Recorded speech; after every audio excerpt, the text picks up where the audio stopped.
Welcome, everyone. Today, we are diving into a truly fascinating document. Seriously, it is a wild thought experiment. It's a manifesto dated November 2025, authored by someone named Xu Feng, and it's called A Vision of Future Humanity.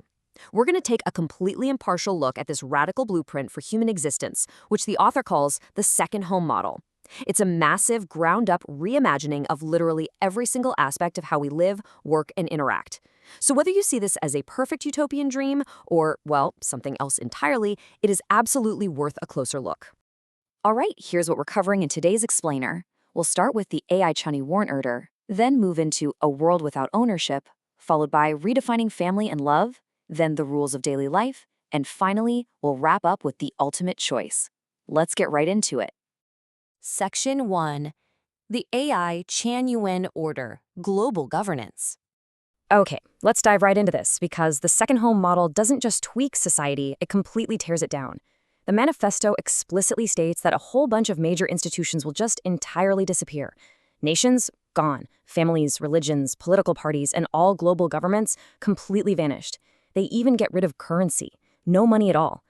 Instead of these, traditional pillars of civilization we're so used to, the text proposes that all production and daily life will be completely coordinated by an artificial intelligence system. They call it the AI Chanyuan Celestials. So with those old institutions out of the picture, an entirely new legal reality has to take over, right? I mean, without nations or governments, the old way, meaning the constitutions, international laws, and local rules of every country, is just wiped clean. In its place, the new way introduces one single global framework called the 800 Values for New Era Humanity. According to the text, this one massive ethical code is designed to perfectly replace the insanely complex web of global legislation we have today. Just one rulebook for the whole planet. But what I find truly fascinating here is the paradox. While the daily governance and logistics are highly clinical and well run by AI, the spiritual foundation honors a very specific blend of figures. The text actually lists Jesus Christ, Buddha Shakyamuni, Lao Tzu, the celestial being, and Hundin Baby as spiritual and soul guides. It's kind of wild, right? You have this global society managed by cold algorithms, but it's spiritually anchored by this curated mix of historical and philosophical icons. Section 2. A World Without Ownership, The Way of Nature. So the crucial point is how this new global order totally redefines property and economics. It's perfectly summarized in this striking quote. All resources of the earth belong to the greatest creator. Everyone owns nothing and has everything. This is literally the core economic philosophy of the Chan Yuan path. By completely stripping away personal property, the system is trying to eradicate scarcity, greed, and inequality.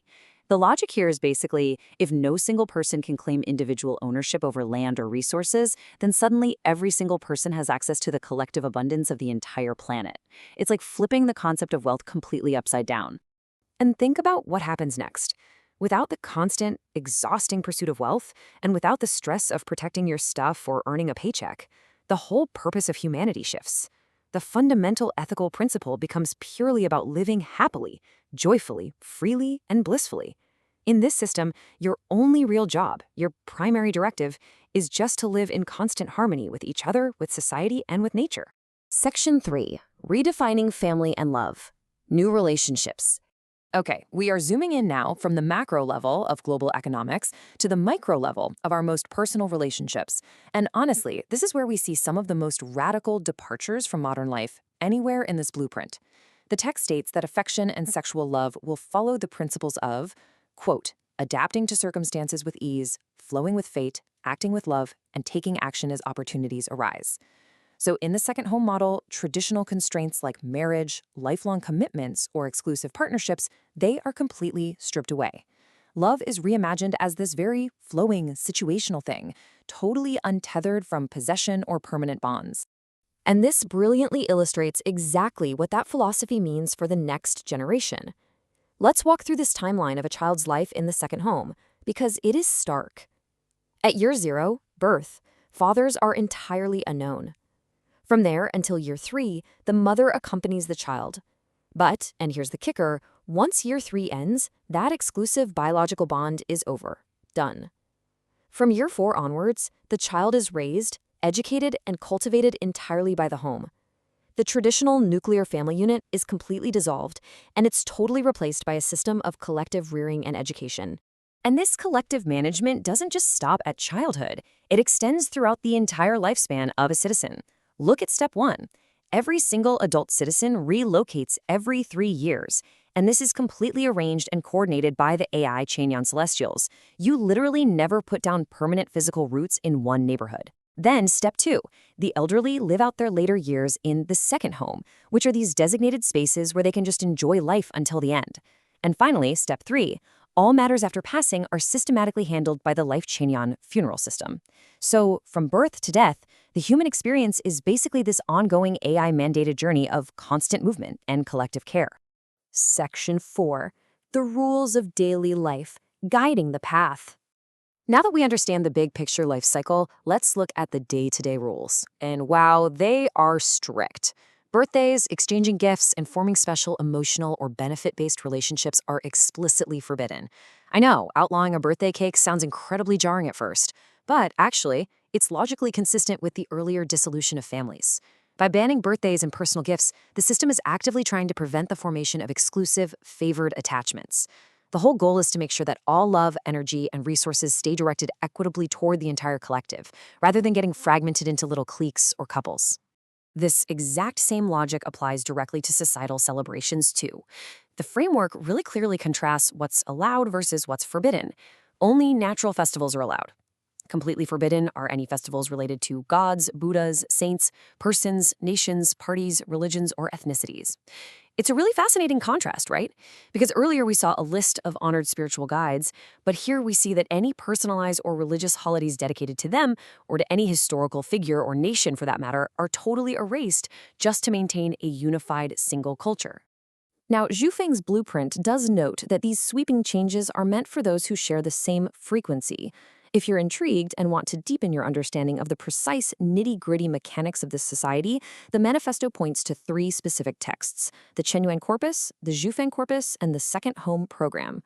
Think of these as the detailed, comprehensive user manuals for this whole new reality. Section 5.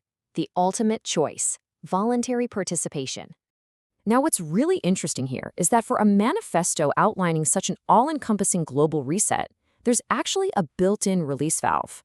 You are presented with a simple, binary choice. On one hand, you can choose to walk the Changyuan path and fully embrace the possession-free, AI-guided second home model we've just been talking about. But on the other hand, participation is entirely voluntary.